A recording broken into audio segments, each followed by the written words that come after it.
News ഡെസ്കിൽ നിന്നും S Vijayakumar കൂടി ചേരുന്നു. വിജയകുമാർ, ഇതിൽ ഏറ്റവും പ്രധാനപ്പെട്ട മറ്റു ചില കാര്യങ്ങൾ കൂടിയുണ്ട്. അതായത് ഇന്ത്യ എന്താണ് എന്നുള്ളത് പാകിസ്ഥാൻ ഇതിനോടകം അറിഞ്ഞിരിക്കുന്നു. നേരത്തെ എയർ മാർഷൽ AK ഭാരതി പറഞ്ഞത് വളരെ പ്രധാനപ്പെട്ട കാര്യമുണ്ട്. ഇതൊരു വ്യത്യസ്തമായ യുദ്ധമായിരുന്നു. ഇത് അങ്ങനെ സംഭവിച്ചു പോയതാണ്. കാരണം ഇന്ത്യ പ്ലാൻ ചെയ്തത്, ആസൂത്രണം ചെയ്തത് ഭീകരരെ നോട്ടമിട്ടാണ്. ആ രീതിയിലാണ് ഓപ്പറേഷൻ സിന്ദൂർ പ്ലാൻ ചെയ്തത്. അങ്ങനെ ഭീകര കേന്ദ്രങ്ങൾ മാത്രം ഇന്ത്യ ആക്രമിക്കുകയും ചെയ്യുന്നു. ആ സമയത്ത് ഒരു പാക് സൈനിക കേന്ദ്രങ്ങളും ആക്രമിക്കപ്പെട്ടില്ല, ഒരു ജനവാസ മേഖലയും ആക്രമിക്കപ്പെട്ടില്ല. പക്ഷേ ഈ ഭീകരകേന്ദ്രങ്ങൾ തകർത്തതിന് പിന്നാലെ പാക് സേന ഈ വിഷയത്തിൽ ഇടപെടുകയും അതിർത്തിയിലേക്ക് പ്രകോപനം ഉണ്ടാവുകയും ഡ്രോണുകളും മിസൈലുകളും ഒക്കെ അയക്കുന്ന സാഹചര്യം. അങ്ങനെ ആ സമയത്താണ് പാക് സേന ഈ ഘട്ടത്തിൽ ഇടപെടുന്നത്. അതാണ് പിന്നീട് ഒരു യുദ്ധ സമാനമായ സാഹചര്യത്തിലേക്ക് മാറിയത്. അല്ലാതെ ഇതൊരു യുദ്ധമേ അല്ല എന്ന് പറയുന്നു. പക്ഷേ ഇതൊരു യുദ്ധം സംഭവിക്കുകയാണെങ്കിൽ ഇന്ത്യ എന്താണ് എന്ന് പാകിസ്ഥാന് ഇതിനോടകം മനസ്സിലാക്കിയിട്ടുണ്ട്. ഇന്ത്യയുടെ ശക്തി എന്താണെന്ന് മനസ്സിലായിട്ടുണ്ട് പാകിസ്ഥാന്. അത് മനസ്സിലാക്കി കൊടുക്കുക തന്നെയായിരുന്നു ഉദ്ദേശം എന്നുകൂടി വ്യക്തമാക്കുന്നുണ്ട്. അപ്പോൾ ഇതിലൂടെ, അല്ലെങ്കിൽ പാകിസ്ഥാനെ ഈ രീതിയിൽ നേരിട്ട് അവരുടെ ഇടത്തേക്ക് പോയി ആക്രമിക്കുന്നതിലൂടെ ഒക്കെ ഇന്ത്യ മനസ്സിലാക്കി കൊടുക്കാൻ ആഗ്രഹിക്കുന്നത്, ഭാവിയിൽ ഈ രീതിയിലൊരു ടെൻഷൻ സിറ്റുവേഷൻ ഒക്കെ ഉണ്ടാവുകയാണെങ്കിൽ അതിൽ പാകിസ്ഥാൻ ഈ രീതിയിലൊരു നടപടിയിലേക്ക് പോകാൻ മടിക്കണം എന്നല്ലേ? ഇക്കാര്യത്തിൽ ഓപ്പറേഷൻ സിന്ദൂർ തുടങ്ങി അതിൻ്റെ ആദ്യ ദിവസം തന്നെ അത് ലക്ഷ്യം വെച്ചത് പാകിസ്ഥാനിലെ ഭീകര കേന്ദ്രങ്ങൾ തന്നെയായിരുന്നു. 9 ഭീകര കേന്ദ്രങ്ങൾ ആക്രമിച്ചു. ആക്രമിച്ചവരും പാകിസ്ഥാനോട് ഇന്ത്യ പറഞ്ഞു, അമേരിക്കയോട് ഇന്ത്യ പറഞ്ഞു, ഇതൊരു മിലിറ്ററി ആക്ഷനിലേക്ക് പോകാനല്ല, ഭീകര കേന്ദ്രങ്ങൾ മാത്രമേ ലക്ഷ്യം വെച്ചിട്ടുള്ളൂ.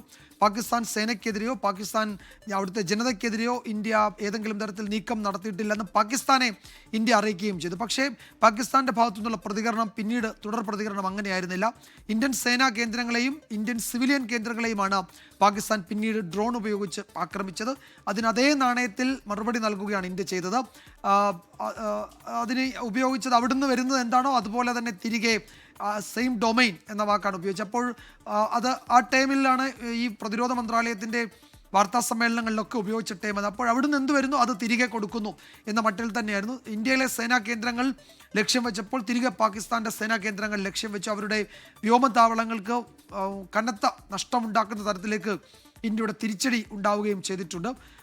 അതിനുശേഷം അതിപ്പം ഇത് വീണ്ടും എസ്കലേറ്റ് ചെയ്യാനാണ് തുടർച്ചയായി പാകിസ്ഥാൻ്റെ ഭാഗത്തുനിന്ന് ശ്രമം നടന്നത്. ഇന്ത്യ അത് എസ്കലേറ്റ് ചെയ്യാതെ നോക്കുകയും ചെയ്തിരുന്നു. നമ്മളുടെ തിരിച്ചടികളൊക്കെ അതുകൊണ്ട് തന്നെ വളരെ പ്രിസൈസായിട്ട് എവിടെയാണോ ലക്ഷ്യം വയ്ക്കുന്നത് അവിടെ മാത്രമായിരുന്നു. അതിനപ്പുറത്തേക്കോ ഇപ്പുറത്തേക്കോ പോകാതെ ജനവാസ കേന്ദ്രങ്ങളും പാകിസ്ഥാൻ്റെ സൈനിക കേന്ദ്രങ്ങളും ഒന്നും ആദ്യം ആക്രമിച്ചിരുന്നില്ല.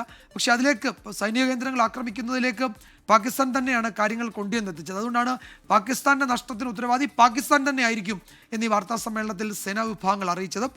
ആകാശ് പ്രതിരോധ സംവിധാനത്തിൻ്റെ ഉപയോഗം അതെങ്ങനെയാണ് ഇവിടെ മിസൈലുകൾക്കെതിരെ പ്രവർത്തിച്ചത് എന്നത് സേന വ്യക്തമാക്കി. തദ്ദേശീയമായി വികസിപ്പിച്ചതാണ് ആകാശ്. അത് മിസൈലുകൾക്കെതിരെ ഒരു വ്യോമ പ്രതിരോധമായി നിലകൊണ്ടു. അത് റിസൾട്ട് ഉണ്ടാക്കുകയും അത് വളരെ സക്സസ്ഫുള്ളായി ഈ പാകിസ്ഥാൻ്റെ സൈനിക നീക്കങ്ങളെ പ്രതിരോധിക്കുകയും ചെയ്തു എന്ന കാര്യം കൂടി വാർത്താ സമ്മേളനത്തിൽ സേനാ വക്താക്കൾ അറിയിച്ചിട്ടുണ്ട്. എന്തായാലും വാർത്താ സമ്മേളനത്തിൽ വളരെ രസകരമായി DGMO ലഫ്റ്റനന്റ് ജനറൽ രാജീവ് ഗായ് പറഞ്ഞൊരു പ്രധാനപ്പെട്ട കാര്യമുണ്ട്. ഇന്ത്യയുടെ ശക്തി എന്താണെന്ന് അറിയാൻ ഈ ക്രിക്കറ്റ് മാച്ചുമായി ബന്ധപ്പെട്ടുകൊണ്ട് അദ്ദേഹം നടത്തിയ ഒരു കോട്ടുണ്ടായിരുന്നു. അദ്ദേഹത്തിന് വിരാട് കോഹ്ലി ഇഷ്ടമാണ്. വിരാട് കോഹ്ലി വിരമിച്ച വാർത്ത അല്പസമയം മുൻപ് കേട്ടു എന്ന് പറഞ്ഞ് 1971 ആഷസ് ടെസ്റ്റുമായി ബന്ധപ്പെട്ട ഒരു കാര്യം പറഞ്ഞു. അന്ന് ഓസ്ട്രേലിയൻ ബൗളേഴ്സിന്റെ മാരകമായ ബൗളിംഗിൽ ഇംഗ്ലണ്ടിന്റെ ലൈനപ്പ് കംപ്ലീറ്റ് ആയിട്ട് ഇംഗ്ലണ്ട് ബാറ്റേഴ്സ് എല്ലാം ചീട്ടൂട്ടാൻ പോലെ തകർന്നു. ആ സമയത്ത് വന്നൊരു പ്രോവർബ് എന്ന രീതിയിലാണ് അദ്ദേഹം പറഞ്ഞത്, ashes to ash, dust to dust, if Thommo don't get you Lillee must get it എന്ന് പറയുന്നുണ്ട്. അപ്പോൾ ആ രീതിയിൽ തന്നെ ഇന്ത്യയുടെ ഈ